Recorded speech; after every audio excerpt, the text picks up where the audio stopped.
안녕하세요 여러분. 11월 9일 수요일 저희들 고대하는 병교회 수요 예배 드리기로 하겠습니다.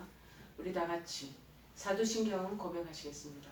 전능하사 천지를 만드신 하나님 아버지를 내가 믿사오며 그 외아들 우리 주 예수 그리스도를 믿사오니 이는 성령으로 잉태하사 동정녀 마리아에게 나시고 본디오 빌라도에게 고난을 받으사 십자가에 못 박혀 죽으시고 장사한 지 사흘 만에 죽은 자 가운데서 다시 살아나시며 하늘에 오르사 전능하신 하나님 우편에 앉아 계시다가 저리로서 산자와 죽은 자를 심판하러 오시리라.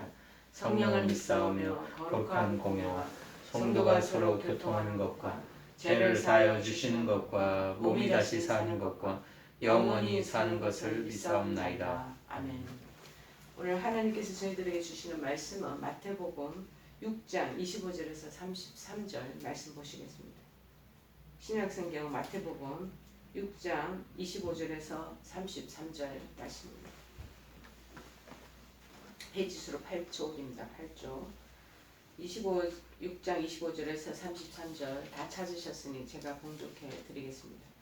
그러므로 내가 너에게 이르노니 목숨을 위하여 무엇을 먹을까 무엇을 마실까 몸을 위하여 무엇을 입을까 염려하지 말라. 목숨이 음식보다 중하지 아니하며 몸이 의복보다 중하지 아니하냐. 공중의 새를 보라. 심지도 않고 거두지도 않고 창고에 모아들이지도 아니하되 너희 하늘 아버지께서 기르시나니 너희는 이것들보다 귀하지 아니하냐. 너희 중에 누가 염려함으로 그 키를 한 자라도 더할 수 있겠느냐. 또 너희가 어찌 의복을 위하여 염려하느냐. 들의 백합화가 어떻게 자라는가 생각하여 보라. 수고도 아니하고 길쌈도 아니하느니라. 그러나 내가 너희에게 말하노니 솔로몬의 모든 영광으로도 입은 것이 이 꽃 하나만 갖지 못하였느니라. 오늘 있다가 내일 아궁이에 던져지는 들풀도 하나님이 이렇게 입히시거든 하물며 너일까 보냐. 믿음인 작은 자들아, 그러므로 염려하여 이르기를 무엇을 먹을까 무엇을 마실까 무엇을 입을까 하지 말라. 이는 다 이방인들이 구하는 것이라. 너희 하늘 아버지께서 이 모든 것이 너희에게 있어야 할 줄을 아시느니라. 그런즉 너희는 먼저 그의 나라와 그의 의를 구하라. 그리하면 이 모든 것을 너희에게 더하시리라. 아멘. 들의 백합화가 어떻게 자라는가. 들의 백합화가 어떻게 자라는가. 2차 대전 당시에 폴란드의 조그만 마을에서 있었던 일입니다. 전쟁터가 되었으니 불안한 마음으로 정말 하루하루를 지내고 있던 유태인들 앞에 드디어 독일군이 나타났습니다. 독일군 중 일부는 마을로 들어가게 되고 나머지는 학교로 가서 학생 중에서 드문드문 섞여있는 유대인 어린애들을 끌어내려고 합니다. 그때 계시던 선생님 한 분, 코르자크 선생님이란 분이 계셨습니다. 그 코르자크 선생님은 자기 앞으로 몰려온 유대인 어린이들을 두 팔로 꽉 끌어안아 주셨습니다. 트럭 한 대가 학교 운동장으로 막 지금 들어왔습니다. 아이들은 선생님 팔에 막 매달리면서 선생님 너무 무섭습니다. 너무 무서워요 하고 애들이 정말 긴장한 채 벌벌 떨고 있었습니다. 그때 이 코르자크 선생님이 무서워할 것 없단다. 하나님께 기도를 드리자. 그러면 마음이 편안해질 거야. 그렇게 아이들을 다독거리며 위로했습니다. 독일군이 코르자크 선생님에게서 유대인 아이들을 막 떼어 넣으려고 강압적으로 힘 행사를 하게 되자 코르자크 선생님은 군인들을 다 막았으며 얘기합니다. 가만두시오. 나도 함께 가겠어 하고 답변을 합니다. 자, 우리 함께 가자. 선생님이 함께 가면 무섭지 않겠지? 네, 아이들이 선생님 하나도 무섭지 않아요. 그러면서 코르자크 선생님 아이들을 따라 당신도 같이 트럭에 올라탔던 것입니다. 이를 지켜본 독일군이 선생님을 막 끌어내리려고 합니다. 그렇지만 선생님이 어떻게 내가 가르치던 사랑하는 이 아이들만 죽음으로 보낼 수 있단 말이오 하고 그렇게 답변하면서 함께 수용소로 끌려가게 되었습니다. 트럭은 마침내 트레블렌카의 가스실 앞에 도착했습니다. 선생님 아이들을 꼭 손을 꼭 한 사람 아이들을 꼭 붙잡고 함께 가스실로 들어가게 되었습니다. 자신은 유대인도 아니에요. 코르자크 선생님 그런데도 사랑하는 제자들의 그 두려움을 조금이라도 덜어주기 위해서 함께 목숨을 버리게 됩니다. 히틀러에게 학살당한 이 동포들을 기리기 위해서 예루살렘에 세워진 기념관 뜰에는 급에 질려서 떨고 있는 그런 사랑하는 어린 제자들을 두 팔로 꼭 껴안고 계시는 코르자코 선생님이 동상이 지금도 세워져 있다고 합니다. 여러분, 이 코르자코 선생님을 생각하면서 저는 예수님이 떠올리게 되더라고요. 정말 위급한 상황에 두렵고 정말 불안한 염려에 갇혀있는 우리들에게 정말 이 코르자코 선생님처럼 같이 고난과 어려움을 함께 하시겠다고 붙잡고 계시는 예수님, 그리고 마침내는 목숨까지도 버리시는 그 선생님의 모습이 예수님의 모습과 같이 어울려되었습니다. 여러분, 이렇습니다. 이런 어려운 상황에서 꽃을 피우게 하시는 분은 하나님이시라는 것입니다. 우리도 다 같이 그 영향력 안에 들어있습니다. 우리 그리스도인들을 이 어린아이 같은 마음으로 여러분 살펴보시기를 바랍니다. 코르자코 선생님이 바로 예수님이시죠.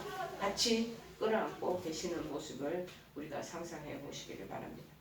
들에 있는 백합을 보면서 우리 성도들의 신앙 그리고 그 모습도 백합처럼 돼야 되지 않겠는가 그런 마음이 드는 것입니다. 먼저 이 백합은 어디에 들어있습니까? 들에 피어 있다는 것입니다. 5월달에 백합이 굉장히 꽃을 나무하게 핍니다. 저는 이 5월에 피는 이 백합화가 그렇게 좋더라고요.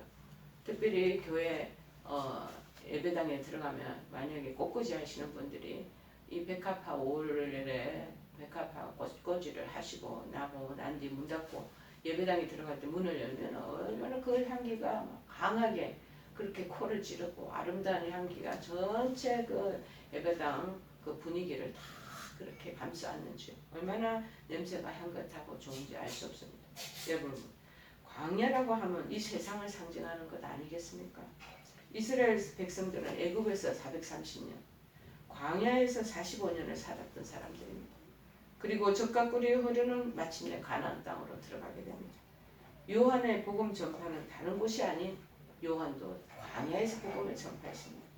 예수님도 광야에서 비로소 복음을 전하였습니다. 광야란 사막입니다. 또한 황무지입니다. 물 한 모금, 풀 한 폭이 나지 않는 곳이죠. 그 사막에 피어있는 백합화를 여러분 머릿속에 한번 상상을 해보십시오. 어떻게 백합이 필 수 있는 처지고 환경이고 그런 땅이겠습니까? 그런데 그 황무지에서도 백합화를 꽃을 피우시는 분은 여호와시라는 것을 기억하시기 바랍니다. 이 세상은 얼마나 어렵고 힘듭니까?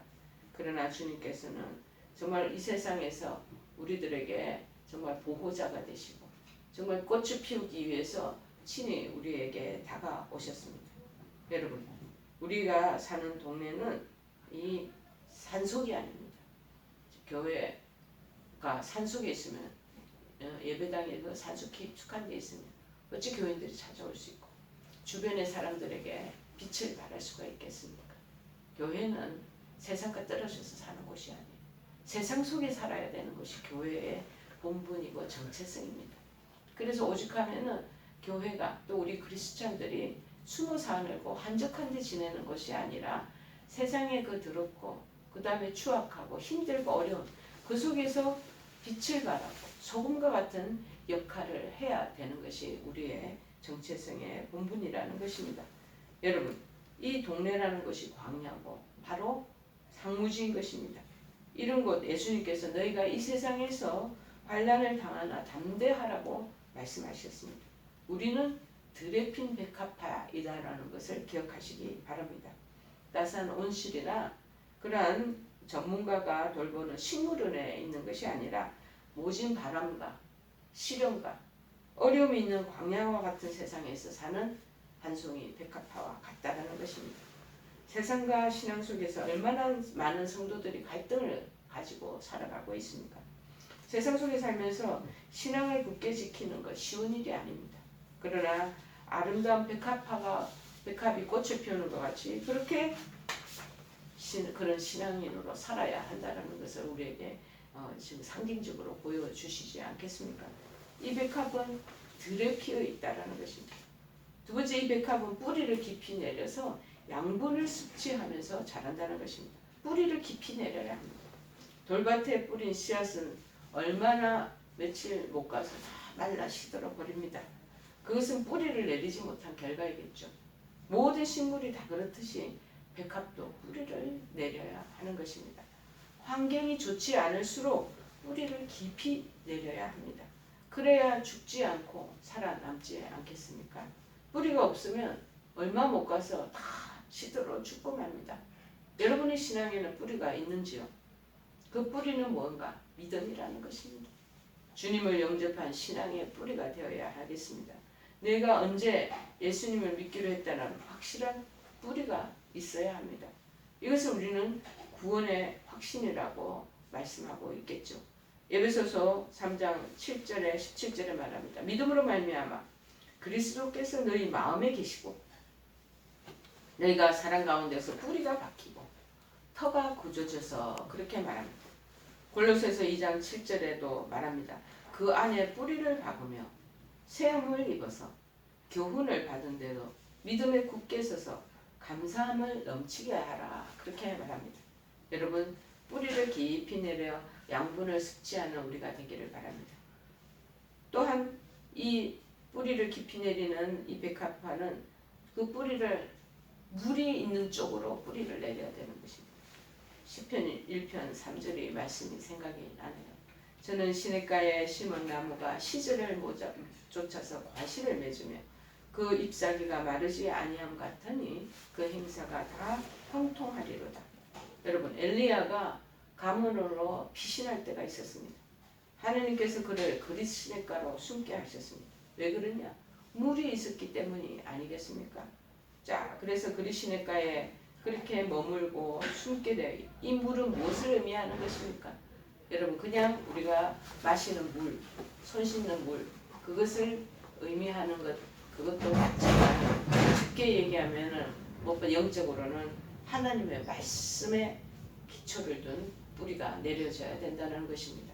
말씀을 듣고 신앙의 뿌리를 깊게 하고 그리고 하나님 말씀 안에 거할 때 우리들의 신앙이 튼튼하게 자랄 수가 있겠습니다. 그 다음 백합은 이 영양분만 섭취하는 것이 아니라 빛을 봐야 하는 것입니다. 그래서 시편 34편 8절에 말하기를 너희는 여호와의 선하심을 맛보아 알지어다. 그렇게 말합니다. 뿌리는 물을 흡수하고 잎은 태양의 열을 받아야 합니다. 태양의 열은 성령의 능력을 의미한다고 말씀합니다. 우리 믿음의 크리스찬들은 예수님을 믿을 때 성령이 내 안에 이미 들어와 계시는 것입니다. 이제 성령께서 내 안에 계신다라는 것이죠. 그러나 이 성령께서 날마다 역사하시도록 해야 한다는 것입니다. 순간순간 성령의 역사를 따라 살아내는 그러한 또 인도하심을 받는 우리들이 되기를 바랍니다. 고린도전서 2장 14절에 언급하기를 육에 속한 사람은 하나님의 성령의 일을 받지 않으니 저에게는 미련하게 보이며 또 깨닫지도 못하나니 이런 일은 영적으로야 분별함이니라. 고린도전서 3장 16절에도 언급하기를 너희가 하나님의 성전인 것과 하나님의 성령이 너희 안에 계시는 것을 거하시는 것을 알지 못하느냐. 그렇게 말씀하고 있습니다. 신앙을 가진 성도는요, 인간적인 생각이나 내 마음대로 살아서는 되는 것이 아닙니다. 성령의 인도하심을 따라 그 인도하심을 받고 사는 것이 진정 아름다운 그리스도인의 삶이다라는 것입니다. 네 번째는 뭐냐? 들에 핀 백합은 아름다운 마침내 꽃을 피우게 됩니다. 봄이 되면 대제는 서서히 꽃을 피우기 시작하지 않겠습니까? 그러면 사람들은요, 뭐 여러 가지 꽃을 보기 위해서 여기 이곳저곳 여행도 다니고 많은 전국 방방곳곳을 찾아다니게 됩니다. 그동안 겨울 내내 움츠리고 그렇게 서늘했던 우리네 생활에 활력을 주는 것이 바로 꽃이 아니겠습니까? 허송세월 하다가 열매도 꽃도 피우지 못한다면 이런 신앙의 사람이라면 얼마나 서글프겠습니까? 열매가 없고 꽃이 떨어지고 난 뒤에도 열매가 맺혀지거든요. 꽃을 피우고 열매를 맺게 되는 우리가 되기를 바랍니다. 여러분, 이 백합은 무엇보다도 향기를 바라게 됩니다. 제가 조금 전에 서두에 향기 좋은 그 교회 성전에 들어가서 제가 향기에 흠뻑 취한 적이 있습니다. 또 그래서 우리 가족들이 저의 또 생일날 음력으로는 5월달인데 그때 또 백합을 준비하고 선물할 때가 있습니다. 그러면 온 집안이 그냥 백합의 향기로 진동을 하게 되죠. 그럼 마음이 얼마나 신선하고 새로워지는지요. 백합이 꽃 모양도 너무 청초하고 아름답지만은요. 백합의 모든 사랑을 받는 이유가 바로 이 향기 때문이라는 것입니다. 여러분, 향기는 아름다운 본이 됩니다. 여러분, 우리에게 주시는 이 향기에 대한 말씀 구절이 떠올리네요.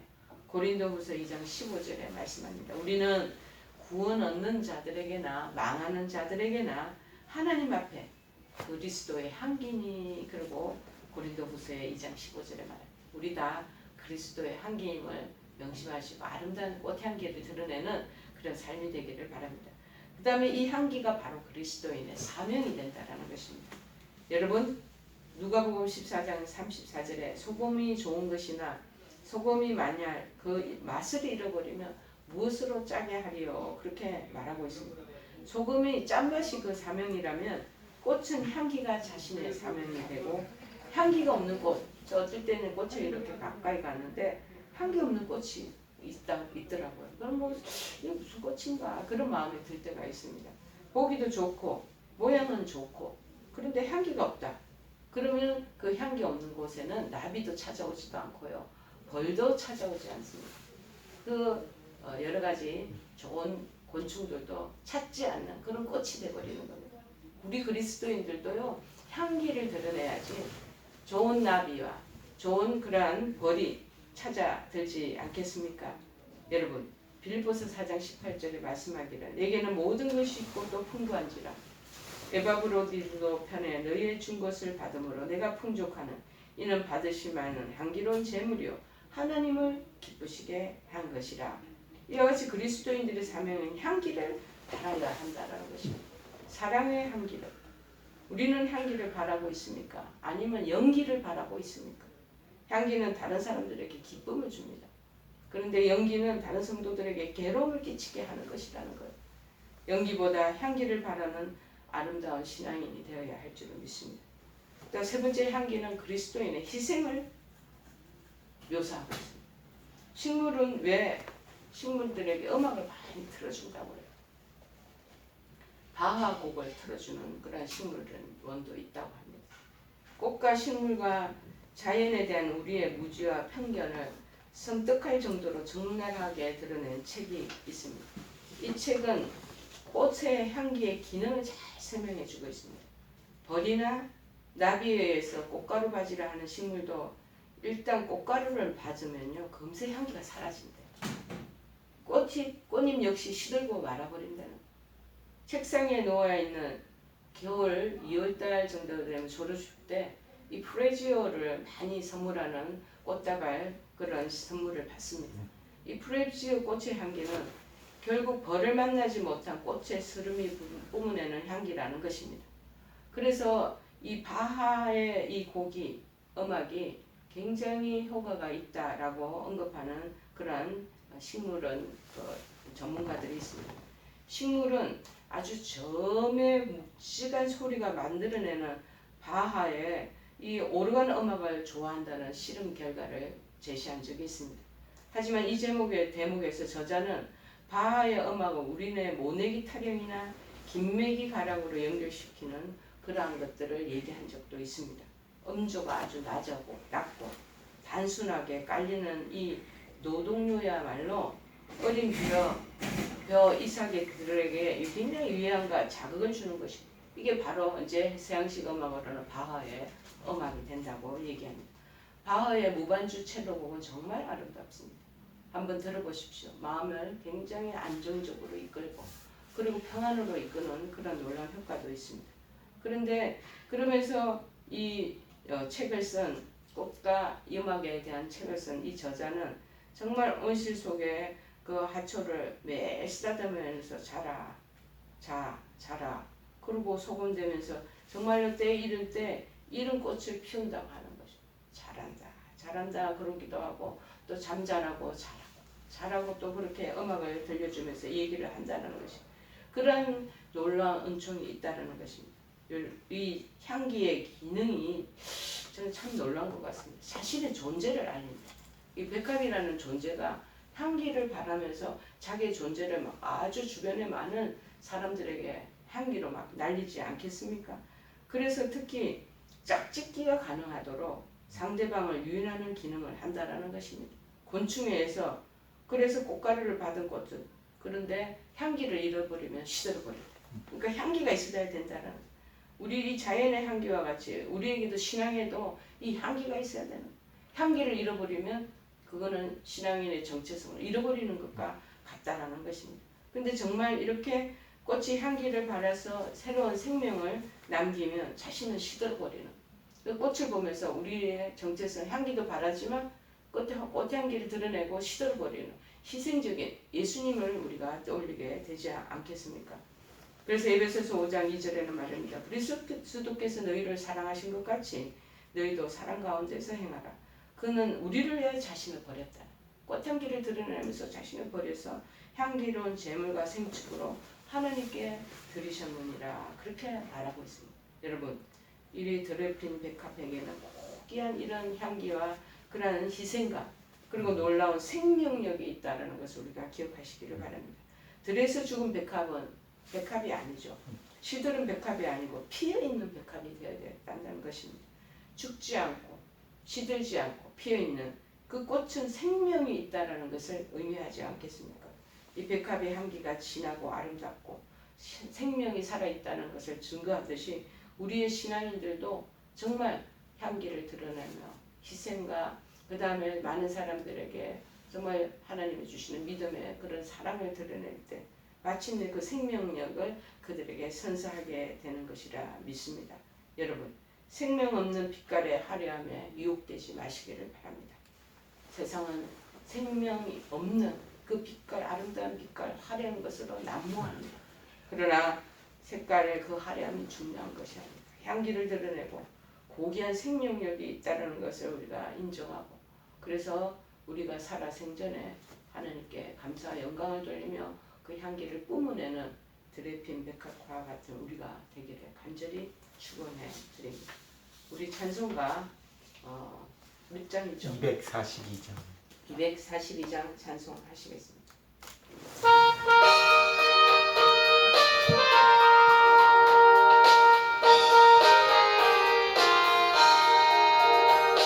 황무지가 장미꽃같이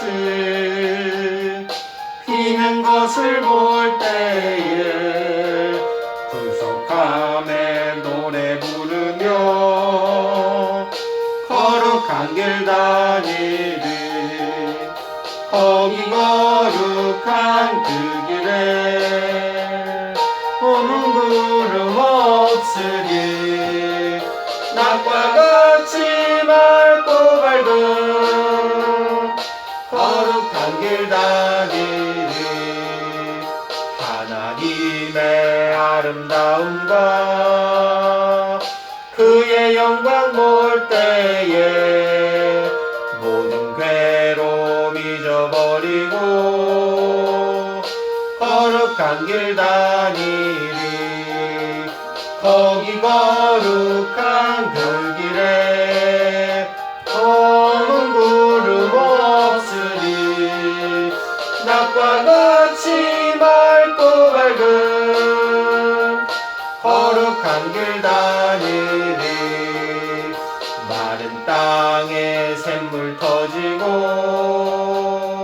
사막에 물 흐를 때 기쁨으로 찬송 부르며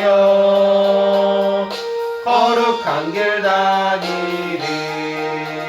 거기 거룩한 그 길에 검은 구름 없으니 낮과 같이 맑고 밝은 거룩한 길 다니리.